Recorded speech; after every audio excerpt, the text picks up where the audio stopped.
All right, there's plenty to talk about. Nebraska versus Northern Illinois at home in Memorial Stadium, 5 p.m. game this weekend. I'm excited for it, but obviously there are some things that we need to fix, and it starts with the offense and it starts with Jeff Sims. So we're going to talk about that a little bit. We're also coming off a pretty tough loss against Colorado. We're going to talk about that a little bit more as well.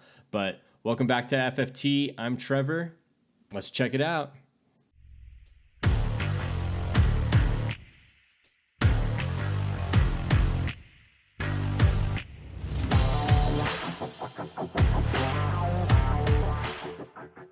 Okay, I know we're not here to talk about fantasy football or the NFL, but if you guys watched the Jets versus the Bills last night, Aaron Rodgers went down and he went down hard. It looks like he's not coming back. Officially torn his Achilles tendon, and he is out for the rest of the season.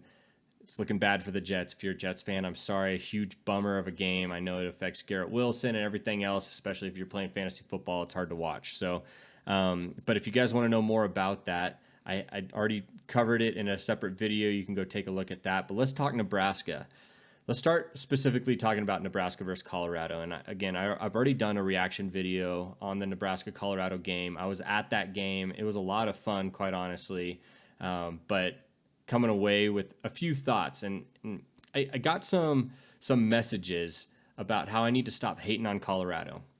Colorado's 2-0, Nebraska's 0-2. Shedeur Sanders is the real deal, and we need to give him the benefit of the doubt, yada, yada, yada. I get it, all right? A win is a win. Colorado's 2-0, Nebraska's 0-2. It obviously very different start to the season. But I do want to just emphasize that I'm not hating on Colorado in the sense that I don't think that they have potential and that they have the ability to win some big games. They just haven't done it yet. They've beaten TCU, who I don't want to keep making this argument over and over, but it's not the same TCU team that played in the national championship last year, who, by the way, lost by a ton anyway. But only a few of those starters even played in that game. And so they beat TCU. Again, a win's a win, and they played well. Colorado played well against TCU, but it was a beaten up TCU team with a lot of new starters. So to me, that is not a huge victory. It's a victory, not a huge victory. And then they just beat Nebraska, who obviously has a lot to prove on offense. So I think Nebraska's got a great defense, and we'll get into that here in a second. But Colorado claiming that they're top 5 material already and that they deserve to have Shedeur Sanders considered for a Heisman Trophy. I'm not discounting the fact that Shedeur is talented, and he's got some great pass catchers and a good offense around him. I'm not doubting that. I'm just saying they haven't proven much yet, in the sense that the people they've played and the teams they've played aren't incredible, challenges for them. I'm excited to see them play USC or Oregon and see if they are the real deal. I'm not saying they're not. They just haven't proven it yet. They've played against 2 beaten up teams in Nebraska and TCU. So that's my thoughts coming off of that Colorado game. And again, a win's a win, and congrats to Colorado to be, starting the season with a as 2-0. Congratulations. I'll give it to you. Nebraska going into Northern Illinois this weekend. Northern Illinois is 1-1.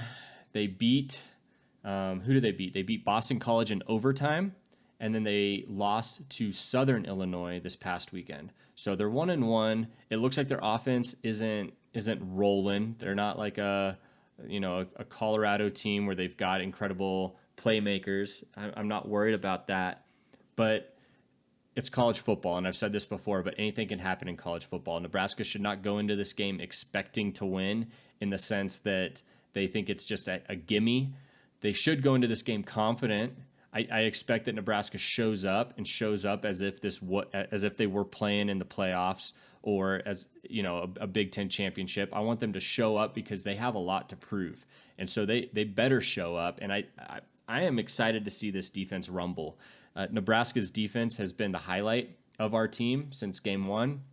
I think they have incredible talent. I think that they're poised. I think that they're tough, and they've got stamina. And I think that was shown in the Colorado game. Even though we gave up a lot of points in the second half, I think if you watch the first half, the defense gave the offense every chance they could to get the ball and to do something with it. But when you are beaten over and over and over, especially just the mental aspect of 3-and-outs against Colorado, and then your offense gets on the field and turns it over or can't get, past the 50-yard line, that's gonna wear on you as a defensive lineman, as a defensive back. It's going to be hard to want to continue to stay in that game and give it everything you got when you know your offense isn't performing.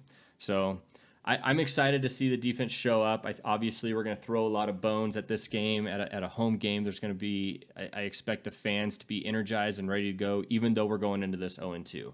So let's talk about, and I talked about this before, the elephant in the room. It's not so much an elephant anymore because I think everyone is aware that Jeff Sims is the issue when it comes to the offense. Our running game isn't horrible. I think we're going to have Anthony Grant back. He was in the doghouse because he fumbled in a crucial moment in our first game against Minnesota. But Gabe Ervin has shown that he's got wheels and he's hard to take down. I'm excited about him. I think he should be our starter and continue to be kind of our workhorse in the backfield. And then we've got Washington as a receiver who I think is doing great things. We just need Jeff Sims to take care of the football. We need him to improve his dexterity or something off of a snap in the shotgun. He's got to catch that ball and he needs to be 100% consistent with it. I don't want to see a single fumble because there's no reason to be fumbling the ball like that 3 times in a game like we did against Colorado. Also, I want to see good passes out of him. Jeff Sims needs to be leading his receivers and give them a chance to run the ball after they make a catch. Almost every single pass play against Colorado was short or forced the receiver to come back or go down on a knee or dive for the ball. And when you do that, you lose out on so many yards in the passing game when you've got receivers that can make moves, and we have playmakers out there, but you need to give them the opportunity to do it. So I know that Matt Rule has said this over and over in the press conferences that Jeff Sims is our guy. Now, we are awaiting this injury. We don't know how severe the injury is for Jeff Sims and whether or not he's even going to start in this game or play at all. But if he is healthy enough to participate, I expect him to start, and I expect that Matt Rule will ride him and have expectations that Jeff Sims will take care of the football. I think that's the one thing. And I know people have said, Anthony Grant fumbled once and he got, benched for an entire game. Why do we not have the same sort of expectations for our quarterback? And I'll be honest with you, I think there's a couple things at play here, but one of the biggest ones is I don't know how much confidence Matt Rule has in these other quarterbacks. I know that he's verbally said he's got confidence, but I don't know if he's actually prepared to have one of these backup quarterbacks take over for the team for an entire game. I think that he sees an athleticism in Jeff Sims. And quite frankly, I think that Jeff Sims has capability to do good things. On his legs, yes, but I think the play calling probably needs to be a little bit better to really see Jeff Sims' true potential. And so I expect that the offensive coordinators and that team will adjust and help Jeff Sims do what he does best. So those are my expectations. If we're not able to do that, I think that Nebraska is going to have a rough rest of the year. But Northern Illinois is a good opportunity for us to show up and show up big. I also want to talk about Matt Rule just really quick. I know people are frustrated by his coaching style and the fact that we're 0-2 and that he hasn't benched Jeff Sims. And there's all these reasons to be frustrated at Matt Rule. And I get it. And I think most of them are justified, quite frankly. But when bringing him in to our program, we knew what we were getting. We were getting a guy that is going to take Nebraska and build up a new foundation. And in order to do that, it's going to take time, but it's going to give us a program that is going to be strong from year to year to year. We knew that this first year, we were hoping that we would have, an 8-9 win season at least. But I think the reality is it may take a little bit longer than that. We may still win 6 games and get to a bowl game. But I like Matt Rule. I'm choosing to have hope and faith in this guy. I like his character. He says things that the way they are. He doesn't beat around the bush. He doesn't say things that Nebraska fans want to hear. He says it the way it is, and he's true and he's got integrity about it. And I respect that about him, and I appreciate that about him. And I think he's taking our team in a good direction. If you look at our defense, they are well improved from last year. You got to give them credit where credit's due. And I think there's a lot of things when it comes to the way they practice, their nutrition, the way they work out, and the shifts that we've seen, I think have been good shifts, and it's just going to take time. I know that we were hoping for something different at the start of this season. At least we've only played 2 games. A lot can still happen. Now, the last thing I'll say is, yes, we're 0-2, and people, friends and family, and people in my neighborhood, my neighbors have said, Trevor, why are you still rocking Nebraska gear after the start of the year that you've had, especially against Colorado when I live in Colorado? And here's the thing. I'm not a fair weather fan. I don't play like that as a fan. I support my team win or lose. And I'm going to say it like it is. We're off to a horrible start, and our quarterback play needs to pick up for us to have even the slightest chance to make a bowl game this year. But being a fan of a college football team is something that I see as a loyalty. I see as something that I'm not going to just give up and throw away my Nebraska gear until my team shows up and has a 2-0 start. I'm not doing that. I'm going to show up for my team every single year. I'm going to hang my flag out on my deck every single morning that there's a Nebraska football game.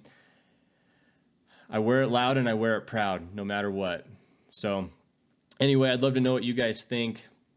Where else are we struggling? I know offense is the hot topic, hot conversation right now. But let me know what you guys think. I'm really interested in what you guys think our projection is for the remainder of the season. But otherwise, guys, I appreciate you stopping by. Please like and subscribe if you guys want to see some more FFT content. I cover fantasy football, and I also cover the Nebraska Cornhuskers. I'll be bringing out videos throughout the week, every single week. But until then, I'll catch you later. Go Big Red.